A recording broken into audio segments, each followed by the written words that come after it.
naglalakad kami ngayon at kasama ko na naman ang Team Salamat. Siyempre, papakilala ko na rin sa inyo kung sino yung Team Salamat. Si Gabriel, si Ate Sara, si Boss Ambo, at siyempre naman si Bebo. Meron kaming pupuntahan na private resort located yan dito sa Plaridel, Bulacan. At ito ang isang private resort na binabalik-balikan talaga dito. At itong room na to, ang tinatawag nilang The Angkan House. Amaze ako sa itsura ng sala na to dahil hindi na mahalatang mahilig talaga sila sa car. Tigit sa lahat pa, vintage talaga ang tugtugan. Flex ko na rin sa inyo yung room nila at itong room na to ay available hanggang 5 bucks. At ito naman kaya daw hanggang 7 packs. Meron pa nga silang isang room na kayang-kaya talaga ang buong pamilya at buong barkada dahil ang daming kasya dito. Itong room naman na to ang tinatawag nilang the couples room. 5 packs naman yung pwede dito at kumpleto to, may CR at may lababo na rin. Dito naman ang the barkada house. Ang mura lang ng rate nito guys at kayang-kaya talaga hanggang 12 bucks dito. So huwag kayo mabibigla dahil alam nyo ba na ang rates nila ay nag-i-start sa 2,500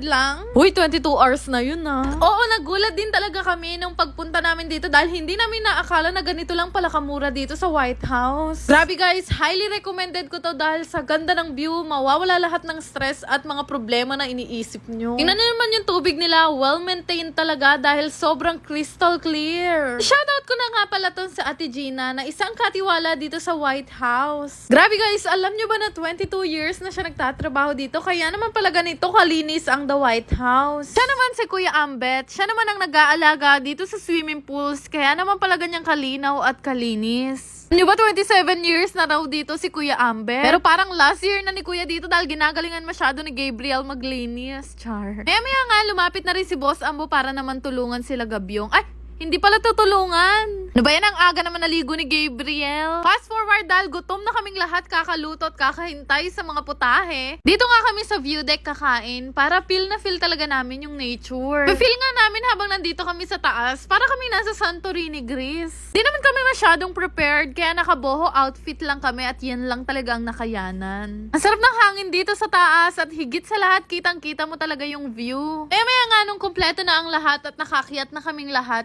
start na rin kaming kumain. After namin kumain, naligo na rin kami dahil ito talaga yung perfect time para mag-swim. Habang pababa nga ako ng hagdan, may nakita ko isang lalaki na sobrang pitit. Talagang wala siyang tiyan. Alam nyo ba guys, na fresh yung tubig nila dito kaya sobrang lamig. Ito talaga yung una ko napansin dahil kadalasan maligamgam yung tubig. Ay nako, sino ba naman ang hindi may in love sa ganito kagandang view? Perfect na perfect talaga to kagaya sa aming magbabarkada at sa buong pamilya. Enjoy talaga kami maligo dito dahil para talaga kaming nasa probinsya. Lahat talaga maririnig na ingay kundi yung kaluskus lang ng tubig. Pwedeng-pwede talaga tong place na to sa mga okasyon gaya ng birthday, Christmas party, reunion at marami pang iba. Fast forward, ito naman yung itsura niya kapag gabi na. Di ba sobrang calm ng tubig at napakaganda talaga ng place kahit gabi. Susulit niya talaga dito lalo na kapag barkada talaga kayo nagpunta.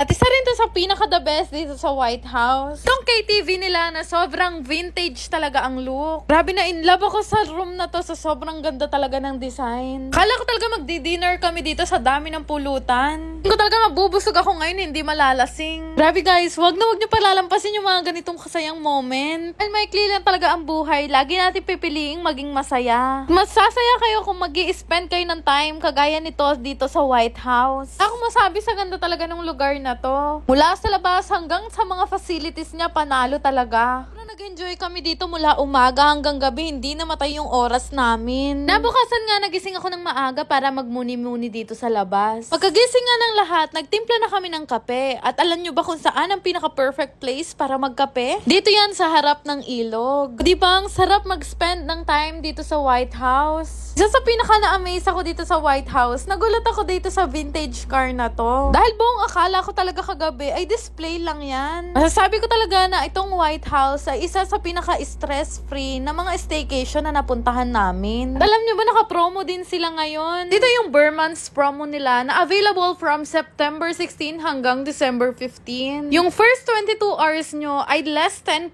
na. Higit sa lahat, kung nabitin kayo sa 22 hours, meron ngayon silang ino-offer na 40% off sa mga succeeding days na gusto nyo. Diba sobrang sulit nito dahil sa halagang 2,500, pwedeng-pwede na kayong bumisita at mag-enjoy ng mga mga barkada nyo. Tipin nyo yung 2,500, pwedeng-pwede na kayong maka-experience ng kayaking dito. Grabe, ang galing, para ulit kaming bumalik sa Palawan. Pero dito lang yan sa The White House Residences, Plaridel, Bulacan. Yun lang naman. Salamat!